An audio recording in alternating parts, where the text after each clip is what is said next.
Vice-procuradora-geral da República, Lindora Araújo, entrou hoje com recurso no Supremo Tribunal Federal questionando justamente a decisão do ministro Alexandre de Moraes, que autorizou buscas contra 8 empresários que falaram em golpe no WhatsApp. O documento afirma que Moraes violou o sistema acusatório ao autorizar a operação de busca e apreensão e que o ministro é incompetente para atuar no caso. Pede que a decisão seja anulada, assim como todas as medidas tomadas contra os empresários. E ela complementa aqui, Piperno, dizendo, além de que as medidas foram desproporcionais, mas ela usa aqui a expressão fishing expedition, que seria uma espécie de pescaria probatória, né? Justamente quando há procura de provas especulativas, além das provas terem sido colhidas de maneira ilegal. Eu quero uma análise sua. Aliás, esse último argumento dela também era um argumento usado, por exemplo, pela defesa do presidente Trump na recente ação de busca e apreensão de documentos e que acabou sendo, inclusive, uma ação muito bem sucedida. Ao contrário do que acontece aqui no Brasil. Então, o problema acho que não é tanto o fato de que houve essa ação de, digamos, em português mais popular, aí de pescaria, de jogar realmente a tarrafa para ver se consegue capturar alguma coisa, encontrar alguma coisa. Para muitos, pelo em ovo, inclusive. O fato é que há duas questões importantes nisso. Uma, ocorre um evidente estranhamento, um problema de relacionamento mesmo entre PGR e STF há muito tempo, tá? Por N motivos, N fatores, e acho que a gente já falou muito disso várias vezes aqui. Nessa ação especificamente, eu acho, e volto à minha posição do primeiro dia, acho que o ministro Alexandre de Moraes, ele está nos devendo maiores explicações. Veja, houve uma ação de busca e apreensão. Então, o ministro e quem está investigando isso certamente já tem material suficiente para nos dizer se há ou não alguma evidência, alguma prova, alguma coisa que vá além daqueles diálogos publicados pelo site Metrópolis. Porque se for só aquilo, a gente está falando, com todo respeito, ministro, de absolutamente nada. São conversas. Evidente que eu posso ter uma conversa privada com o Serrão, falar de temas um pouco, digamos, mais densos, eventualmente cometer algum tipo de grosseria, mas isso não quer dizer que eu esteja cometendo crime, não quer dizer também que eu esteja atentando contra a democracia. Então, se ele, de posse de todo esse material que foi apreendido, e veja, continuo achando também, tenho certeza, aliás, que as medidas restritivas foram muito rigorosas, mas se por acaso ele encontrou algum dado que possa, digamos, fornecer a ele melhores alicerces para a argumentação e para a ação que foi, enfim, desencadeada, ele que nos conte isso, que até agora eu não vi evidência alguma. Muito bem, são 5h19 da tarde desta sexta-feira. Eu já vou abrir a enquete no portal da Jovem Pan News para você correr lá, votar, dar a sua opinião. É justamente sobre esse assunto que a gente está iniciando a discussão por aqui. Você concorda com o posicionamento da Procuradoria-Geral da República, que considera ilegal a operação contra os 8 empresários? Sim ou não? jovempan.com.br. A gente está quase batendo já 500 participantes. Vamos aumentar esse número. Vai para o portal da Jovem Pan agora, dá a sua opinião, porque aqui a sua opinião é fundamental. Certo, meu querido Serrão? Certíssimo. Saudações, meus amigos, meus amados haters. God save the king. Só que aqui no Brasil, o rei, sabe quem é o rei? É aquele povo que saiu à rua no domingo para mostrar a sua força e o seu patriotismo. E o efeito colateral desse magnífico 7 de setembro começa a aparecer. A Subprocuradora-Geral da República tomou uma providência que já deveria ter sido tomada de questionar essa ação absurda, inconstitucional, totalmente indevida do ministro Alexandre de Moraes, especificamente ele, contra esses 8 empresários. Até porque ficou evidente, descarado, na cara, isso de fato, sem questionar, que o alvo dessa história toda era o procurador-geral Augusto Aras. Um dos empresários tinha relação com ele, dizia-se que um dos empresários foi responsável pela nomeação, pela indicação do Aras para o cargo. Então, a ideia era pescar, o tal do phishing é pescar. Vamos pescar alguma coisa para saber o que esse pessoal anda conversando com Augusto Aras. E aí usaram como argumento estapafúrdio a ideia de que eles estariam articulando um golpe. Essa daí é a fake news do século. Tá? Aqueles empresários não teriam poder nem condição de articular golpe algum. Até porque quem poderia participar disso seriam as Forças Armadas. E não há absolutamente nenhum movimento nas Forças Armadas brasileiras em relação a qualquer participação em golpe. Nossas Forças Armadas, graças a Deus, estão mantendo uma linha absolutamente legalista, constitucionalista, pelo contrário, exigindo até que os poderes da República, todos eles, não extrapolem o respeito à Constituição. Coisa que vem sendo aí, defeito que vem sendo praticado por algumas figuras da República. Então vem muito bem, logo depois do 7 de setembro espetacular, em que o povo mostrou que é o rei, que a Lindora Araújo venha cobrar do Supremo Tribunal Federal, mais especificamente de Alexandre de Moraes, uma revisão dessa decisão dele que foi absolutamente esdrúxula e até, diria, infantil do ponto de vista institucional. Consta, eu quero ouvir você e a Cris a respeito desse assunto, mas eu queria colocar aqui um fato para vocês poderem avaliar que justamente envolve o ministro Alexandre de Moraes e essa história toda em relação à operação contra os empresários. Em setembro de 2020, o mesmo jornalista que produziu essa matéria em relação aos empresários, o jornalista Guilherme Amado, trabalhava na antiga revista Época. E houve uma desavença entre ele e o ministro Alexandre de Moraes, inclusive à época o ministro Alexandre de Moraes foi a público dizendo que a informação que esse mesmo jornalista havia publicado na revista Época a respeito se ele tinha ou não contraído o Covid era falsa, era mentirosa, e até o Alexandre de Moraes em setembro de 2020 disse que o colunista Guilherme Amado deveria ser mais profissional e ter muito cuidado antes de espalhar fake news. São falas do ministro Alexandre de Moraes. Aí nós chegamos em 2022 e esse mesmo ministro está se baseando justamente numa matéria produzida pelo jornalista Guilherme Amado. Como é que você vê isso? O PT também falava coisas do Alexandre de Moraes e apagou, né? Porque hoje estão todos unidos num único propósito. Essa que é a grande verdade. O mesmo Guilherme Amado, que eu não sei, quer chamar de jornalista, tudo bem, oficialmente deve ser isso, mas parece mais militância de fofoca. Ele, no Twitter, Paulo, escreveu que a pesquisa da Quest já mostra Bolsonaro à frente do Lula, que está acontecendo e todos estão de braços cruzados. Ou seja, ele está lamentando o fato de que Bolsonaro continua avançando e as pessoas não estão fazendo nada a respeito. Ele está conclamando a militância a fazer mais do que já vem sendo feito. E olha que muita coisa fora das 4 linhas da Constituição, né? E com muita deturpação, manipulação escancarada da própria imprensa para assumir um partido, né? E ele está reclamando, tem que fazer mais, senão o Bolsonaro vai ganhar, vai ser reeleito, meu Deus, descruzem os braços, mexam-se, né?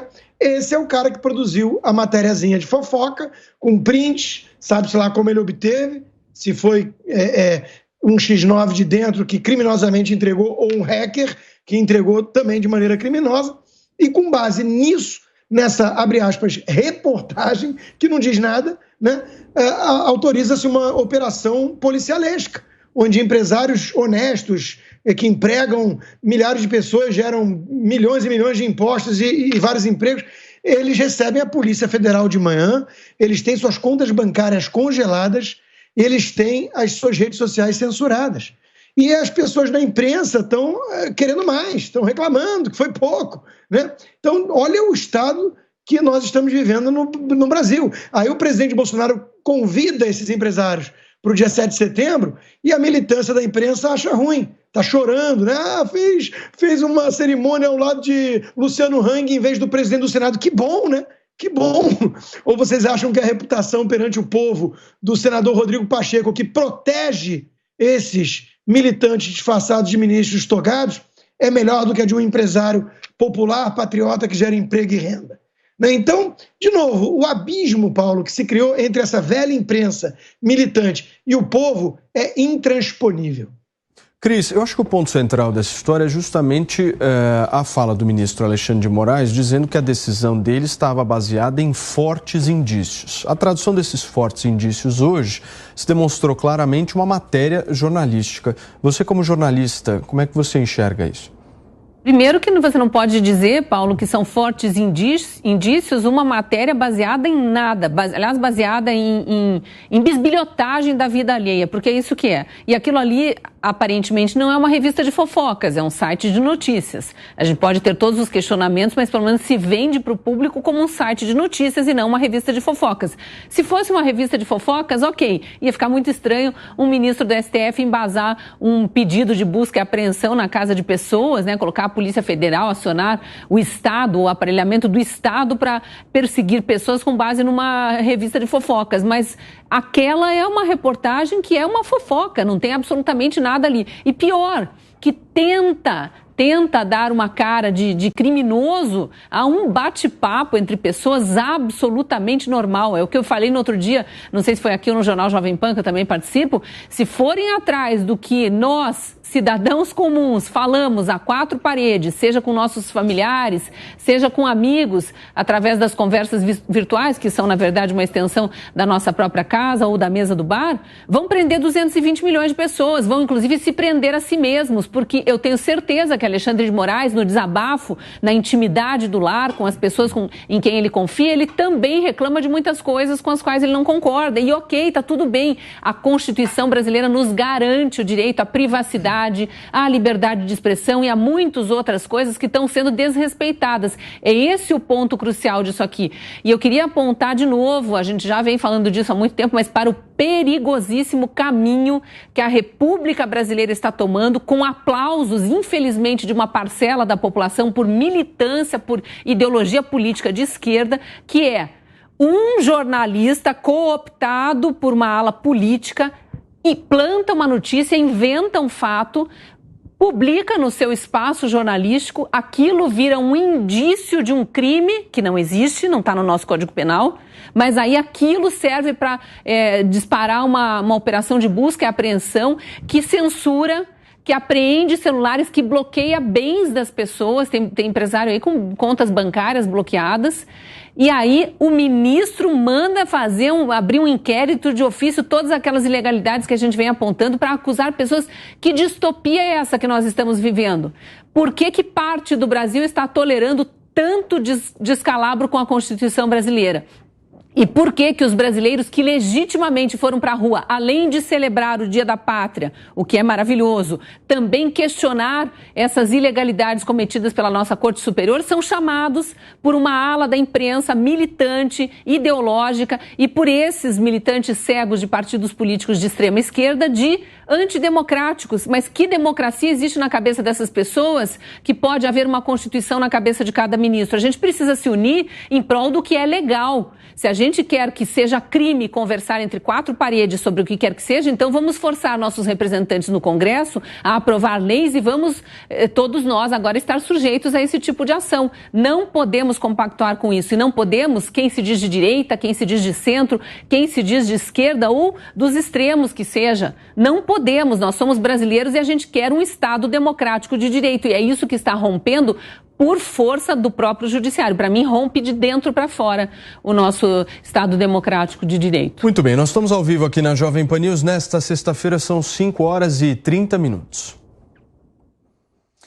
Muito bem, Piperno, vamos falar um pouquinho de futuro, porque a PGR quer que o Supremo Tribunal Federal anule todo o processo. Você acredita nisso?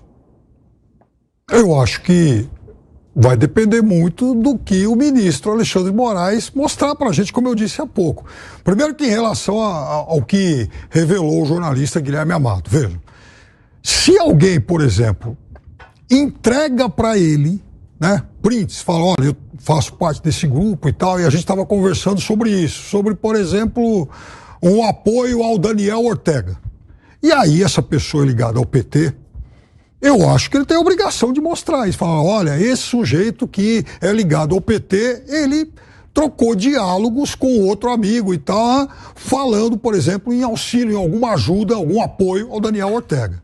Da mesma forma que alguém provavelmente entregou para o jornalista esses diálogos. O que eu quero dizer é o seguinte: é notícia. Eu não estou dizendo que seja material para justificar, para amparar essa operação toda.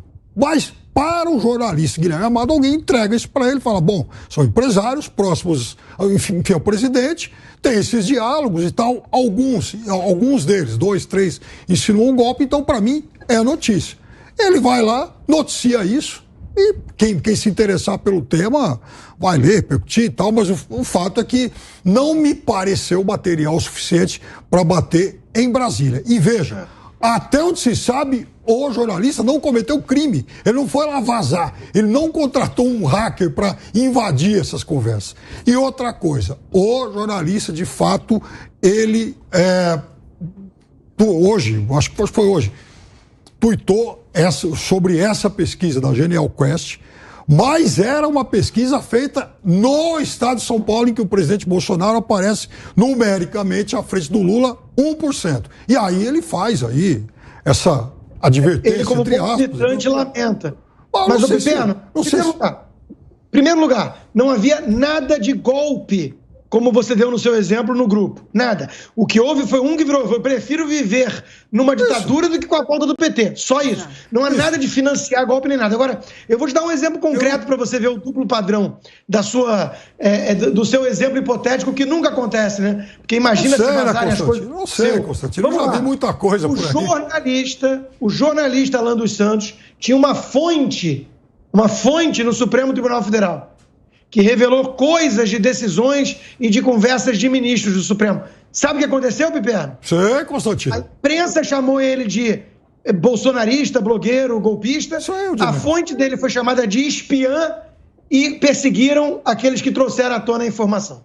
Então, a moça foi... Eu me lembro disso, era uma estagiária, que acabou sendo, inclusive, alvo de alguma ação, nem sei como é que está isso. Eu quero dizer o seguinte: eu não conheço o contrato de trabalho dela, eu não sei se o contrato de trabalho dela envolve alguma cláusula de sigilo. Peraí, é uma fonte que vazou uma conversa. Você também não está interessado em saber como é que obtiveram essa conversa, porque foi criminoso divulgar. Entregar foi criminoso. É crime. Então, depende o contrato de trabalho dela. Mas voltando ao caso mas no grupo do WhatsApp é crime também entregar. Foi uma conversa privada, foro íntimo. Então, e se alguém que está nesse grupo vai lá, olha só isso aqui. Ele cometeu um crime. Mas a questão aqui, é isso que eu queria colocar. Eu acho que tem que mudar o teu exemplo para o verbo no condicional. O Guilherme Amado, o jornalista Guilherme Amado, ele não tinha nada que sequer parecesse com um crime em mãos. Ele inventa uma notícia, ele faz uma salada russa, ele pega conversas de WhatsApp de maio, de abril, mistura com uma declaração, que eu chamo de desabafo, um desabafo de um empresário, foi um empresário que escreveu: prefiro viver sob golpe do que a volta do PT. É uma opção dele se ele prefere ditadura, é uma opção dele. Ele não está dizendo: gente, vamos juntar nosso dinheirinho, fazer uma vaquinha, chamar pessoas que nós conhecemos do exército, vamos pra rua, atirar nos outros, matar, sequestrar, enfim, invadir banco, como faziam os guerrilheiros lá da época do regime militar contra a ditadura, e aí vamos fazer isso e derrubar, enfim, não tinha nada disso. Então dizer que o jornalista tinha um farto material em mãos, mentira. Se ele tinha um farto material em mãos e não publicou, ele é um péssimo jornalista, porque nenhum jornalista que eu conheço, são 32 anos já atuando como jornalista, nunca vi alguém ter um furo na mão e guardar no bolso ou na gaveta e publicar uma merrequinha qualquer ali a troco de nada. Como foi a apuração dele? Fofoca. E se ele recebeu tudo de uma vez? Mas não vamos trabalhar em cima do que ele eventualmente... Piperno, nós estamos trabalhando em cima do que foi publicado. Nós estamos trabalhando... O que foi publicado... Gente, pelo amor de Deus, o brasileiro não é idiota. Nós sabemos ler. Estava escrito: o empresário disse para os amigos do grupo: prefiro viver sob golpe do que viver na volta do PT. Isso não é crime, isso é uma opinião, meu Deus do céu. O ministro do STF... Tem um exemplo melhor para você dar. O Luciano Hang ligou para o Guilherme Amado e gravou a conversa. E ali o jornalista, que eu prefiro chamar de militante petista, confessa que não tinha nada dele de golpista, nada. Luciano Hang, coitado, nem participava daquele grupo há muito tempo. Está sendo processado, inclusive, já por causa disso. O cara tá com a conta dele de milhões e milhões de seguidores censurada nas redes sociais por conta disso. Me desculpa, Piperno, mas o sujeito é um militante a serviço de uma quadrilha. Não é serviço de quadrilha, não. Houve uma informação e aí, se o STF tomou uma atitude, é uma Polícia Federal, aliás, é uma outra história. Você vai falar, Piperno, antes do Serrão. Eu vou chamar o VAR para o ponto gravíssimo dessa história toda, que voltou a ser ressaltado pela Subprocuradora-Geral da República. O ministro Alexandre de Moraes, com seus poderes supremos, divinos, reais, majestálticos, ele violou o princípio do sistema judiciário de acusação. Esse é o ponto grave. Por isso ele está sendo questionado agora. E esse é um detalhe para o qual a nova presidente do Supremo Tribunal Federal, que toma posse segunda-feira, Rosa Weber, vai ter que atentar. Inclusive é bom lembrar que a Rosa Weber endereçou à Procuradoria-Geral da República uma reclamação que um advogado fez contra Alexandre de Moraes. Vamos lembrar esse detalhe, tá? Rosa Weber já tomou essa decisão correta, encaminha para lá, porque a Procuradoria-Geral da República é quem tem o papel de acusar. O ministro Alexandre de Moraes, ele é brilhante, é um jurista fantástico, ele já foi promotor no seu passado, e ele achou que desse cargo ele ainda não tivesse assim, seu espírito tivesse desprendido desse cargo, e no Supremo ele agiu como promotor. Quero lembrar que o próprio Supremo Tribunal Federal, quando anulou, quando descondenou Luiz Inácio Lula da Silva, o fez por quê? Porque considerou que o juízo da 13ª Vara Federal em Curitiba agiu de forma parcial, desrespeitou os ritos do processo. Por isso que Lula, na malandragem do tapetão supremo, acabou sendo aí perdoado. E aí, tá aí. Teve seus direitos políticos restabelecidos. Então, esse debate sobre a legalidade, esse debate sobre o limite dessa juristocracia será importantíssimo. Espero que a ministra Rosa Weber, com toda a serenidade que ela demonstra, ela é uma ministra do Supremo que não dá entrevista, não fica de fala-fala, idiota aí fora dos autos. Ela, como nova presidente por um mandato pequeno, menos de um ano que ela se aposenta em abril do ano que vem, ela vai fazer um trabalho sério e é isso que se espera que aconteça. Esse caso dos empresários, em nome da pacificação nacional, esse caso tinha que se colocar uma pedra em cima dele e dizer, vamos rever, porque isso foi um equívoco. Ponto final. Vamos dar uma olhadinha como é que está o resultado parcial da nossa enquete, querendo saber se vocês concordam com essa anulação proposta pela Procuradoria-Geral da República em relação à operação contra os empresários, dizendo que seria algo ilegal. Você concorda com a anulação disso? Sim ou não? 97,15% diz que sim, 2,85% diz que não. Vamos bater agora os 2.000 participantes. Então, se você ainda não votou, jovempan.com.br, vota, participa.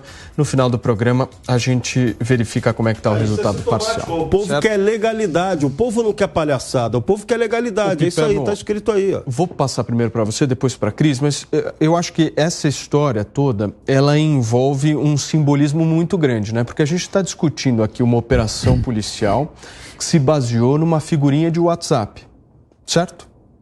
Paulo, eu acho que se toda essa operação, disse isso no primeiro dia, tomando como base que a operação se baseou naquilo que foi publicado pelo jornalista Guilherme Amado, e veja, eu acho que ele tinha que publicar o que ele recebeu. Só que aí, uma coisa é ele publicar o que ele recebeu. Ele achou relevante, publica. Quem sou eu para ser isso? Não sou um Budsman, não sou o chefe dele. Ele recebeu algo, ele tem uma coluna e achou que devesse publicar aquilo. Fique tranquilo que você receber essa tua com a Verinha, eu não publico não, viu? Acho feio isso. Depende, né, Constantino? Aliás, já inclusive publicaram coisa pior, inclusive ataques piores. Aliás, recomendo a leitura hoje no portal UOL sobre os imóveis lá da família do presidente, que hoje tem mais esclarecimentos, inclusive depoimentos de gente que recebeu dinheiro vivo. Dinheiro vivo, conforme foi inclusive perguntado a ele. Mas deixando isso de lado, queria dizer o seguinte, se ele, o que ele fez com a notícia que ele recebeu é uma outra coisa. Eu acho que se, continuo achando não, tenho certeza, que se toda a operação foi desencadeada com base apenas naquilo. Os alicerces são frágeis e, de fato, a operação, o processo não pode prosperar. Tenho dito isso desde o primeiro dia. Ou seja, arquiva. Arquiva. Segue o que a Lindora está pedindo. Se for só aquilo, meu Deus do céu, se for só aquilo... Mas isso já está confirmado, Piperno. O próprio Cristina, Alexandre de Moraes tirou o sigilo e estava lá. Ele foi embasado apenas naquilo. Não é uma condicional. Mas aí está o negócio. Agora, ele recebeu celulares e tal. Se por acaso acharam alguma coisa... E ele vai fazer o phishing, então. Então ele vai fazer o phishing e se achar, aí justifica o que ele fez lá atrás. A gente tem um erro processual grave. A pescaria, joga a varinha que vem. Se não achar nada, acabou, encerrou e aquilo. Estamos, então, batendo... então, Piperno, então se eu invadir tua casa e encontrar alguma coisa legal lá, tudo bem. Não, a gente está abrindo as portas se a polícia invadir a minha casa, provavelmente ela está suspeitando de alguma coisa. Ela vai lá buscar, ela não achar nada, acabou. Não é assim que a polícia tem agido, não é essa polícia enviada pelo Alexandre de Moraes. Crime. Piperno, cara, na real, entende o que está acontecendo com o Brasil. Não estamos na Alemanha nazista. Exatamente. Gosto de lembrar isso todo dia. Isso aqui não é o país governado por Adolf Hitler. Ficam paus da vida quando eu falo isso. Mas esse é o dado real, tá? Isso aqui não é a Alemanha nazista. E a gente precisa lembrar, só mais uma coisinha, a gente precisa lembrar da lei brasileira. Primeiro, STF é foro privilegiado, esses empresários não têm foro privilegiado. Segundo, a Constituição garante a liberdade de expressão aos brasileiros, garante o direito à intimidade, à privacidade, tudo isso foi violado, tanto pelo jornalista bisbilhoteiro quanto pelo ministro, que com base na bisbilhotagem do jornalista resolveu fazer um phishing. Ele está sim tentando achar coisas que ali naquela conversinha de WhatsApp não tinha. Então, Lindora está certa, tem que arquivar e mais, não é só arquivar não, é punir quem agiu à revelia da lei. Está ouvindo, senhor Rodrigo Pacheco? Isso é com o senhor. Consta, eu vou pegar esse seu exemplo da invasão da casa, porque eu acho que esse é um exemplo específico e momentâneo, né? A invasão da casa é um fato que acontece. Agora, no caso específico dos empresários, a gente está falando de quebra de sigilo telemático, estamos falando de quebra e de suspensão, inclusive, das redes sociais. Até hoje, né? A invasão da casa é um dia específico, né? É um estupro, Paulo, é um estupro no Estado de Direito. O Brasil não tem mais lei. Agora, mais de 4 milhões de pessoas foram às ruas no 7 de setembro gritar contra isso. É que a imprensa não está escutando, está chorando alto demais e não consegue escutar. Então mente número, finge que desvia o foco. O presidente falou imbrochável, não pode. Né? O Lula pode falar que tem tesão de 20 anos, mas o Bolsonaro não pode usar a palavra imbrochável. Aí fala que é o uso indevido da máquina pública para campanha. Quer dizer, o chororô está tão alto que acho que é para abafar o som, o grito, o brado retumbante de uma enorme parcela do povo brasileiro de que está de saco cheio desse abuso. Então, veja, as ruas deram um recado e nós não vamos tolerar o Brasil virar a Alemanha nazista na mão grande. Não vai acontecer dessa forma. Não vai, pode prender mais um ou dois aí que não vai não. Pelo contrário, joga mais um pouquinho de lenha na fogueira para ver. Então, assim, eu acho que o recado ficou claro. E a turma está bem desesperada e incomodada com isso, né? Fala, Piperno, por favor. Sobre isso aí? Um monte de banalidades. É óbvio que tem... Se você, por exemplo, promove uma ação irregular, é claro que isso tem que ser punido. Agora, sobre recado, sobre imbrochável daqui, tesão aos 20 anos dali, tá só um monte de bobagem, né?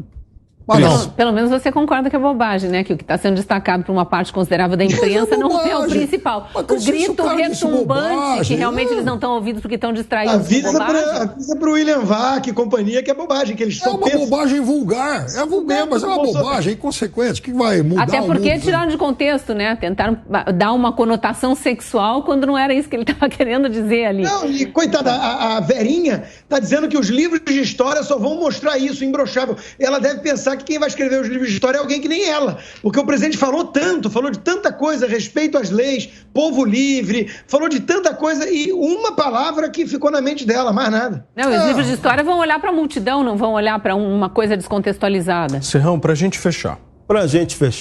O Brasil está na rota inexorável da legalidade, com legitimidade para que a gente possa ter liberdade. Não dá para aceitar qualquer movimento autoritário nesse país, venha de quem quer que venha. O nosso caminho agora é do crescimento econômico e do aprimoramento institucional. Temos que aprimorar o nosso sistema eleitoral, temos que aprimorar o nosso sistema político e temos que, mais adiante, numa discussão que também não pode ser muito longa, aprimorar essa Constituição que já foi emendada 122 vezes e que tem muita gente ainda estuprando ela, esse é o termo, não tem outro, de maneira inaceitável. Isso não é possível de acontecer, nós não aceitamos isso, o povo que saiu à rua no 7 de setembro não aceita isso.